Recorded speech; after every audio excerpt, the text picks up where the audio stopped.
muchas cosas en la cabeza menos con estar aquí, amén. Pero dice la Biblia que debemos estar listos para toda buena obra, amén. Así que aquí estamos. Y bueno, quiero compartir con ustedes un pensamiento bíblico, amén, que he titulado Jesús en medio del perdón y de la reconciliación, amén. La palabra perdón, la palabra reconciliación, son palabras complicadas. Yo creo que seríamos mentirosos y pecaríamos si dijéramos que a nadie nos ha costado perdonar. De hecho, es muy posible, amén, que muchos de los que estamos aquí a día de hoy tengamos deudas de perdón y de reconciliación. Pero precisamente estamos aquí para que el Señor nos guíe, para que el Señor nos diga cómo perdonar, para que el Señor nos diga quizás cuál es el modelo de Él, y a través de su palabra dejarnos guiar y dejarnos encaminar hacia ese hombre perfecto que el Señor dijo que algún día seríamos allí en su santo trono, amén. Y la palabra del Señor es clara, mis hermanos. Los que tienen la Reina Valera del 60 pueden ver que este capítulo de Mateo 18, pues en el versículo 15 y el versículo 22 se titula ¿Cómo se debe perdonar al hermano? Amén, seguro que muchos de ustedes lo conocen. Y leí este pasaje que dice el versículo 20, porque donde dos o tres que estén congregados allí estaré yo en medio de ellos, amén. Y seguro que muchos de nosotros muchas veces no hemos dicho, bueno, vamos a orar, porque como dice la palabra, donde estén dos o tres congregados allí estará el Señor Jesús, ¿no?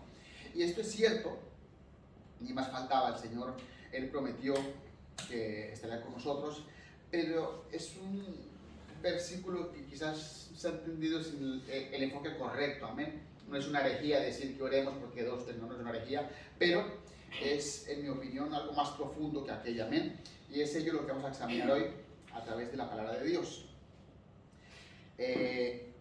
Precisamente, si vamos al final de Mateo, acompáñenme al final de Mateo, este hombre que fue recaudador de impuestos, allí en el capítulo 28,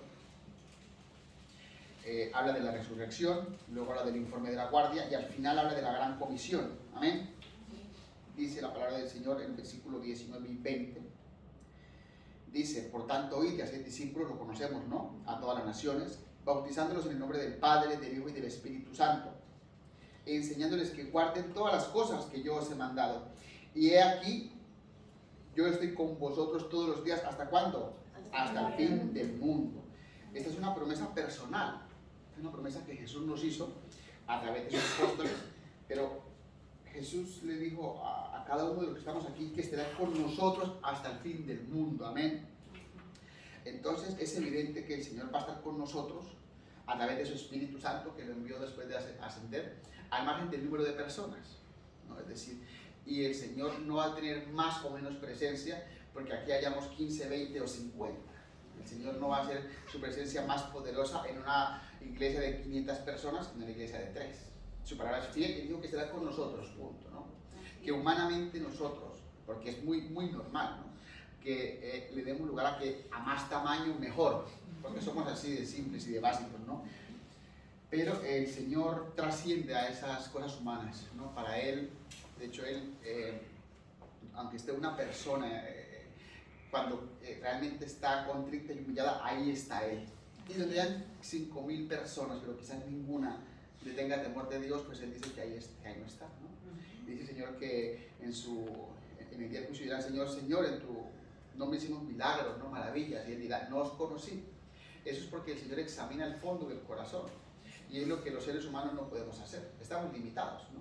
Yo veo a mi hermana Marina y yo veo lo que veo fuera, incluso pues puedo profundizar un poco en ver sus frutos, pero quien examina realmente el corazón, las intenciones, es el Señor, amén. Entonces, para dejar clara la idea de que el Señor está con nosotros, amén, independientemente del número de personas que nos congreguemos, vamos a ir a Efesios, mis hermanos, Efesios 3,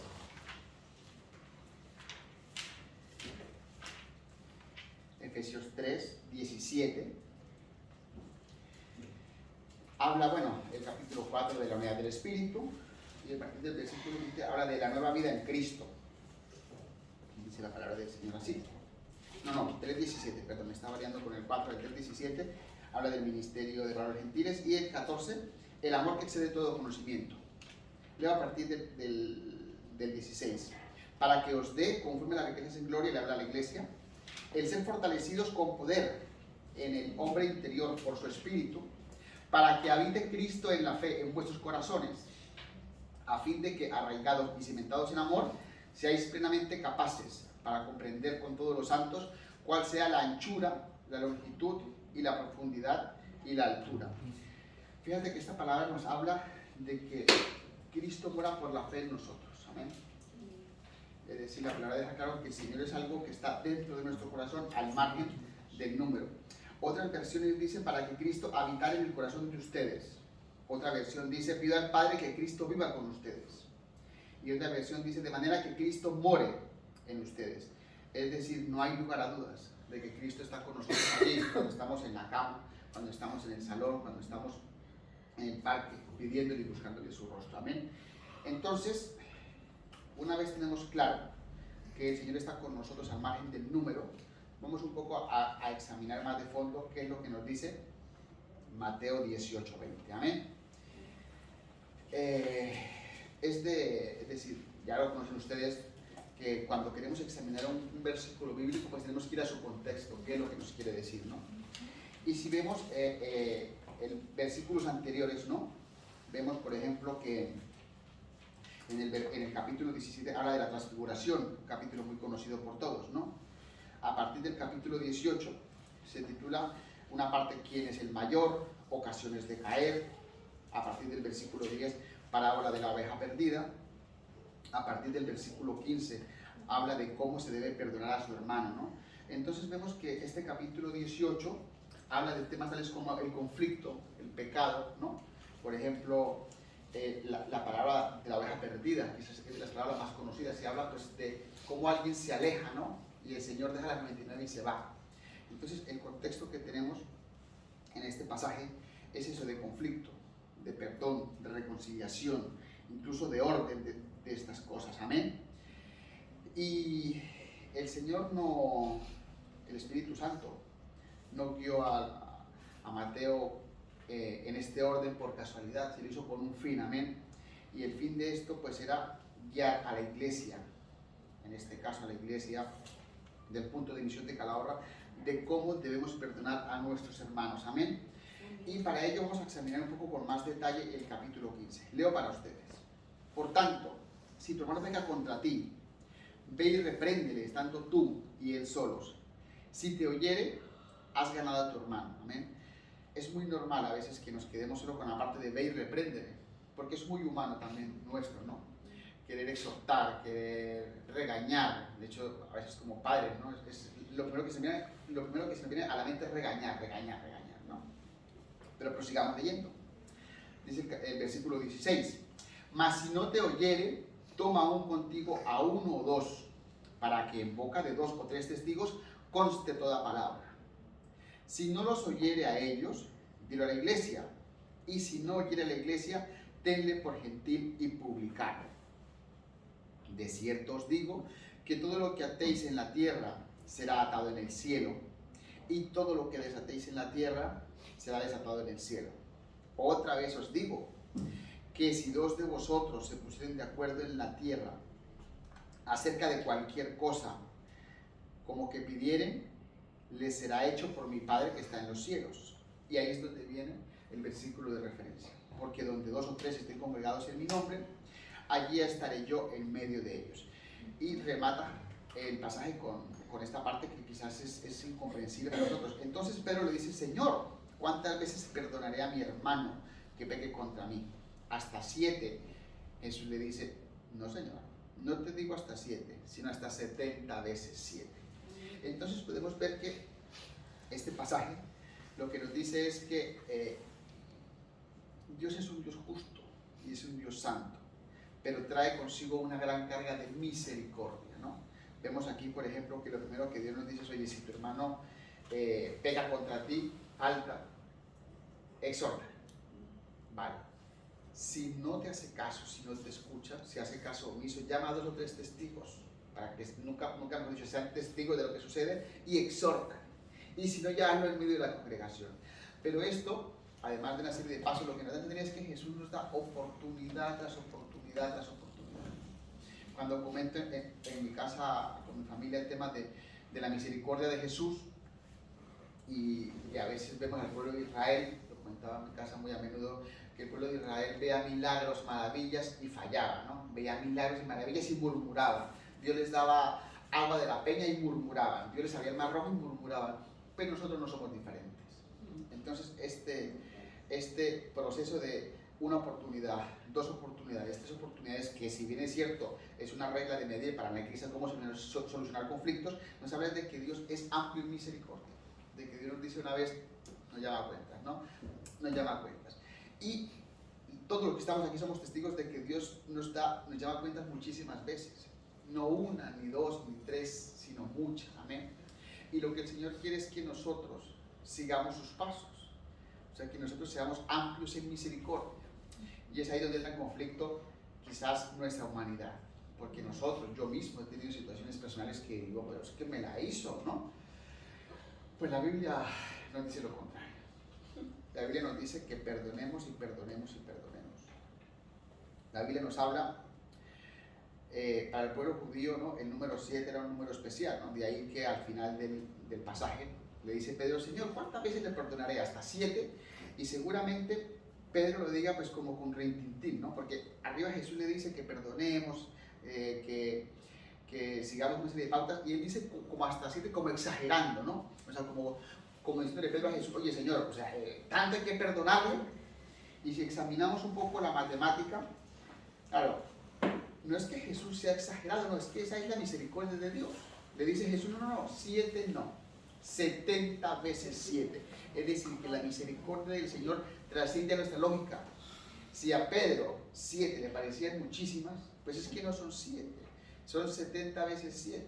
7 por 7, hagan cuentas. Amén. Entonces, mis hermanos, es fácil criticar. Y lo digo como uno más. Es fácil juzgar, ¿no? Pero el Señor nos dejó un camino. Es un camino que nos traza lo que debemos luchar, lo que debemos cambiar, lo que debemos pelear, ¿no? Y los humanos a veces somos muy visuales, hasta que no lo vemos quizás en una pantalla, ¿no? Con dibujos animados no lo entendemos. De ahí, por ejemplo, que el mismo Espíritu Santo que guió a Mateo, guió a Pablo para escribir el capítulo que leía la hermana Dina, que habla de la armadura, ¿no? El Espíritu Santo lo puso tan visual, ¿no? El yelmo, el escudo, porque los seres humanos somos muy visuales.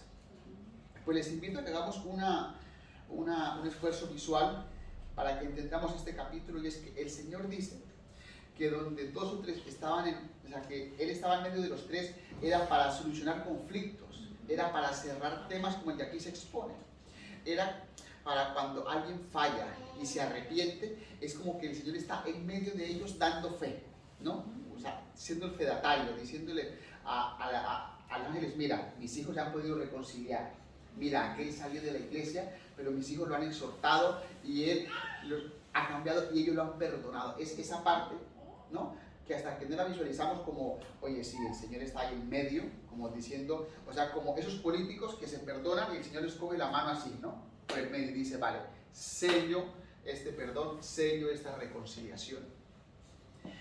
Y esta palabra me parece realmente importante, es porque son temas que vivimos día tras día.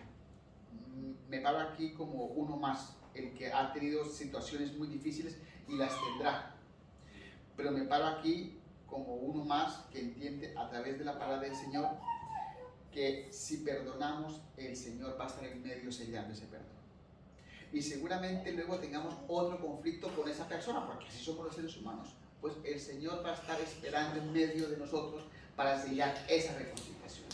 Claro, esto tiene otra parte, tiene otra cara, y es la cara quizás del juicio, ¿no? Porque habla que si la persona no está, o sea, que si al que exhorta no escucha la congregación, que lo expulsen. Y ese es otro tema, que quizás lo explicará el pastor más adelante cuando Dios considere, pero también es esa doble cara. O sea, el Señor sella el perdón y la reconciliación, pero el Señor también sella cuando a alguien se le exhorta y no hace caso, ¿no? Vemos, por ejemplo, allí en el libro de Romanos, ¿no? Como Pablo le dice a la iglesia que hay un hombre que ha estado pecando y que lo expulsen de la iglesia para que sea consumido por el diablo, ¿no? Ese es un tema en el que yo no me voy a meter hoy, pero que sepamos que el Señor está para acompañar la voluntad de la iglesia. Y mi invitación en este momento es que entendamos que el Señor está para sellar el perdón y la reconciliación de la iglesia. Amén. A mí, pues ya como muchos de ustedes, ¿no?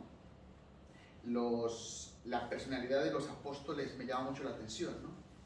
Quizás Juan era el discípulo amado, el apóstol amado, ¿no? Pero Pedro era un personaje. Y cuando digo un personaje es con todos sus matices, ¿no? Pedro, como ya sabéis, era un hombre muy impulsivo. Cuando fueron a coger a Jesús a prenderle, dice la Biblia que él sacó su espada y al lanzar su espada contra uno de los que apresaban a Jesús, le quitó la oreja. Ahora bien, a mí el sentido común me dice que su intención era quitarle la oreja. Era mocharle la cabeza. Pero bueno, por la misericordia de Dios tan solo le quitó la oreja. Dice el pasaje bíblico que Jesús ora, ¿no? Y le pone otra vez la oreja. Pero eso habla de que, fijaros, Pedro, que caminó con Jesús no sé cuántos años, pero supongo yo que unos 2 años y algo. Y al final de esos días seguía siendo un impulsivo. Eso es lo que me habla, más que decir, pues yo también puedo ser así, es de que la vida cristiana es un proceso, ¿no? Un proceso en el que debemos ir hacia adelante, no hacia atrás, ¿no?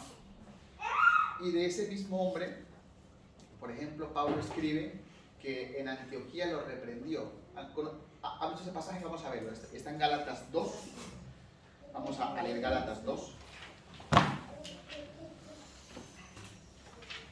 un pasaje también muy curioso.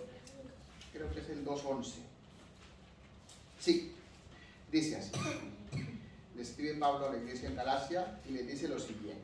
Dice, cuando Pedro vino a Antioquía, le resistí cara a cara. Esa palabra le resistí, es decir, tiene muchas interpretaciones, ¿no? Pero desde luego hubo una discusión en el sentido bueno de la palabra, ¿no? No toda discusión es un grito alarido, sino a veces hay un debate, ¿no? Porque era, quizás como muchos de nosotros, ¿de qué? De condenar.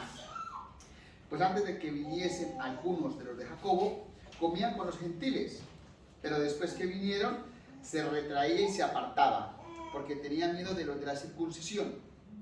En su simulación participaban también de otros judíos, de tal manera que aún Bernabé fue también arrastrado ¿por quién? Por la hipocresía de ellos, es decir, que eran todos una banda de hipócritas. Mis hermanos, es muy humano, es muy común condenar. La Biblia habla del poder de la lengua, amén, y es muy fácil, ¿no?, emitir juicios. Pero bueno, el Señor siempre nos va a guiar hacia toda verdad. ¿Y qué nos dice el Señor en contraposición de condenar, ¿no? Aquí Pablo lo exhorta, y yo creo que después de eso Pedro, quiero pensar que el Espíritu Santo le dio a que calmara sus comportamientos quizás condenatorios, porque bueno, lo de Pedro tiene un contexto, ¿no? Vemos como en Hechos él aún seguía con costumbres judaizantes, la circuncisión, la de la comida, pero bueno, el Espíritu Santo fue obrando en él, y espero yo que a partir de hoy pues siga obrando en nosotros. En vez de condenar, mis hermanos, en vez de emitir juicios de valor, el Señor en la misma carta de Gálatas nos dice a nosotros lo siguiente. Leo Gálatas 1. Hermanos, si alguno fuere sorprendido en alguna falta, ustedes y yo, que somos espirituales, restaurarle con espíritu de mansedumbre, considerándote a ti mismo, no sea que tú también seas tentado. Sobrellevad los unos las cargas de los otros y cumplid así la ley de Cristo. Fíjate que esta palabra es clara, o sea, no hace falta estudiar griego para entender que nos dice que si alguien falla, que muy seguramente algún día seremos nosotros también, le restauremos ¿con qué? Con espíritu de mansedumbre. Es decir, yo que soy espiritual, ustedes, pero ¿cómo? Pero ¿con qué actitud? Considerándote que puede que al día siguiente seas tú el que meta la pata. Teniendo presente que puede que seas tú el que necesite que los demás lo restauren, lo exhorten. Y esto es importante, porque seguramente es a lo que le pasaba a Pedro y lo que nos pasa a muchos, ¿no? El mismo Jesús lo explicó clarísimamente, que es que somos dados a sacar la paja del ojo ajeno con una viga que nos tiene en la cabeza y no la deja levantar. Mis hermanos, esta palabra de Mateo 18 es, no, o sea, no quiero que se queden con que el hermano interpretó correctamente, no. Quiero que se queden con que en el momento en el que dos personas, dos o tres, porque hay conflictos a veces más grandes, desean de corazón superar las diferencias, ahí está Jesús. Y a mí eso me parece maravilloso, porque los seres humanos somos muy de ser visuales, es decir, el matrimonio como institución a día de hoy se hace como tal cuando hay un fedatario, es decir, tiene que ser o un juez, ¿no? O un notario, también pueden casar, o los ministros, según cada iglesia, ¿no? El cura, el pastor, ¿no? Entonces, hay alguien que da fe de que eso se hizo así. Las compraventas de los negocios. Si tú quieres venderme a mí algo, tú me vendes, yo te firmo y ya está. No, vamos a un notario, ¿verdad? Sí. Tú expresas tu voluntad de vender y expreso mi voluntad de comprar. Y así con muchas cosas. Pues que sepan ustedes que tenemos a un fedatario que ante las huestes celestiales dice, oye, mira, allá mis hijos han decidido reconciliarse y yo bendigo esa reconciliación. Allá mis hijos, primero, uno a uno, han hablado, se han exhortado, se han explicado sus diferencias, yo bendigo ese perdón. Que hubo que llamar a testigos, gloria al Señor, el hermano se le exhortó, se le dijo, con mansedumbre, ha cambiado, yo bendigo ese perdón. Y no es muy común, pero si la exhortación ha tenido que ser hecha dentro de toda la iglesia, en la asamblea, y aquella persona cambió su obrar, pues seré yo el que bendigo ese perdón. Entonces tengamos presente, mis hermanos, que en eso tan difícil, porque insisto, es muy difícil, de hecho es muy difícil que te den una bofetada y poner la otra mejilla, seamos honestos, pero debe ser nuestro deseo que el Señor nos moldee hasta ese punto, amén. Es muy difícil que a ti te la hagan y decía Pedro, entonces que lo perdono 7 veces, no Señor, las veces que hagan falta. Es difícil, pero no imposible, porque el Señor nos invita a que sigamos sus pasos. El Señor nos dice que será Él el que va a estar ahí sellando eso, y el Señor nos dice que lo hagamos con humildad, con mansedumbre, porque la misma palabra de Dios dice que todos hemos fallado, todos hemos pecado, y no hay uno que no haya guardado en su corazón rencor. No hay uno que en su corazón no haya querido apretar el cuello a alguien. Pero así como asumimos nuestra culpa, asumimos nuestro error, también este es el que Dios le dice, el Señor nos marca el camino del perdón, de la reconciliación. El Señor nos dice cuál es el cristiano que Él quiere que seamos. Un cristiano que perdona, que sana el corazón, que restaura con espíritu de mansedumbre. Un cristiano que perdona con la conciencia plena de Dios mío, es que pasado mañana puedo ser yo, entonces no voy a ser como Pedro, que era fácil de condenar, fácil de acusar, sino siendo un cristiano que aún con su limitación, aún con este, como decía Pablo, con este cuerpo de carne que nos quiere hacer mal, su deseo y da pasos continuamente hacia el perdón y hacia la reconciliación, amén. Jesús es el mejor ejemplo de perdón, ¿no? Yo humanamente nunca entenderé cómo aquel hombre en la cruz del Calvario, después de recibir innumerables azotes, después de que tuvo sed y le dieron a beber todo lo contrario a agua, ¿no? Después de que rasgaban sus vestiduras y se la echaban a suertes, después de cargar una madera durante mucho tiempo, pudo decir de corazón: Padre, perdónalos, porque no saben lo que hacen.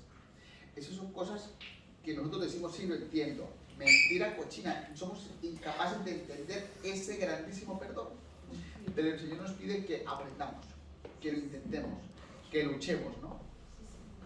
Yo no puedo entender cómo aquel hombre que nació en Belén, que era hombre y era Dios, fue de pueblo en pueblo sanando, que fue de pueblo en pueblo repartiendo bendición, ¿no? A los ciegos los curaba, a los cojos los curaba. Donde hacía falta el vino, allí era la provisión. Resucitó muertos, es decir, cambiaba la vida de la gente. Y hubo un momento en que se presentó ante la multitud, y la multitud tuvo la oportunidad de salvarle a él, pero escogió a un maleante, ¿no? Le dieron Barrabás. Ese mismo hombre, después de vivir todo lo que vivió, se expuso ante una muchedumbre que se acordó de todo menos de lo bueno, ¿no? Y con heridas en las manos, repito, les dijo: Padre, perdónanos porque no saben lo que hacen. Mis hermanos, ese ejemplo, que es nuestro máximo ejemplo a seguir, debe retumbar en nuestro corazón cuando tengamos algún conflicto. Si nosotros creemos que hemos perdonado alguna falta y creemos que somos, así como se dice por ahí, muy víctimas, no tenemos ni idea de lo que realmente es el víctima. A veces nosotros nos damos por aludidos como que hemos sufrido mucho, como que nos han vituperado, y humanamente seguro que a alguien lo han vituperado, pero eso no se puede comparar con el vituperio de nuestro Señor Jesús. Amén. Y Él nos invita, mis hermanos, a que tengamos en consideración esta palabra, a que tengamos en consideración, si hace falta, ¿no?, restaurar con mansedumbre, pero con la firme convicción de que el Señor va a estar ahí, con la firme convicción de que es Cristo el que nos está mirando, ¿no? Y como empezaba esta expresión de la palabra, humanamente nos cuesta entender eso. Humanamente, nuestra mente limitada, ¿cómo así el Señor mira a todo el mundo? El Señor lo hace, punto, ¿no? O sea, escuchaba a algún predicador decir que al Señor a veces no hay que entenderle, que también necesitamos, pero hay que obedecerle. Y si su palabra nos dice que Dios es omnipresente, el Señor está todos los días mirando lo que tú haces. El Señor hace todos los días simultáneamente mirando lo que la hermana hace, y simultáneamente mira lo que yo hago, ¿no? Y es ahí donde el Señor, en nuestros conflictos, en las situaciones quizás de dificultad, pues está ahí examinando nuestro corazón. Y de aquí espero en adelante que esta palabra pues nos diga: oye, pues perdonar es lo que toca. No es fácil, ¿eh? Pero el camino del Señor no es fácil, ¿no? Dice la palabra del Señor que tomemos su cruz y sigamos. Y seamos honestos, la cruz que tuvo Jesús no se compara con la cruz a la que nos invita. Entonces, mis hermanos, que Dios nos ayude a tener un corazón cada día más de carne, que el Señor rompa ese corazón de piedra que a veces como que se nos mete una capa de piedra alrededor, ¿no? Pero bueno, el Señor dice que esta palabra redarguye, que esta palabra cambia, transforma, y pongámonos la brecha en ese sentido, porque yo mismo y de aquí en adelante surgirán cuestiones en las que habrá que demostrar qué tipo de cristianos somos. Si somos el cristiano que va a la iglesia, palmetea y canta, o el cristiano que es capaz de perdonar 70 veces 7. Eso es una cosa que el Señor va a examinar a cada uno en su intimidad, ¿no? Aquí no se trata de compararnos ni de decir yo sí, usted no. Es una cosa, la vida cristiana es eso, es algo tan personal, es usted y Dios, ¿no? Hay frutos que se muestran, es bíblico también, claramente. Tenemos que dar testimonio, es bíblico, pero lo importante es tú, Dios, y a través de la palabra, ese espejo que nos guía. Amén. Entonces, oremos, mis hermanos, para que el Señor nos ayude día tras día a tener un corazón conforme al de Él.